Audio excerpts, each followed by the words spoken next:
Depuis la publication du projet de nouvelle constitution, peu de gens ou partis politiques ou toute autre structure se sont prononcés là-dessus, à part les magistrats de Silima.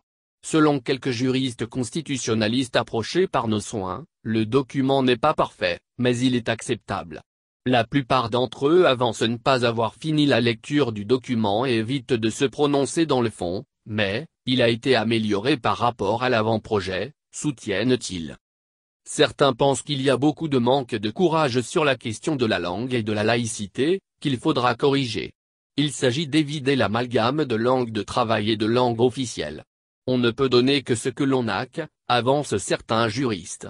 Une constitution, c'est pour le fonctionnement de l'État et donc, impossible d'y mettre tous les désirs, préviennent nos juristes. La constitution doit éviter de se justifier sur la laïcité, estime-t-il. Pour les magistrats syndiqués au Silima, l'indépendance de la justice n'est pas totalement garantie dans le projet de constitution. Ils mettent en garde une justice, inféodée au prince du jour car, pour le Silima, le monde est justiciable. Leur occupation se trouve au niveau de plusieurs articles, à savoir, les articles 131, 136, 137 et 132.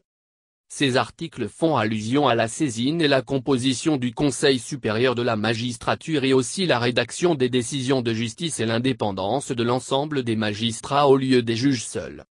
À rappeler que d'autres constitutionnalistes et hommes politiques sont purement et simplement contre toute rédaction de nouvelle constitution.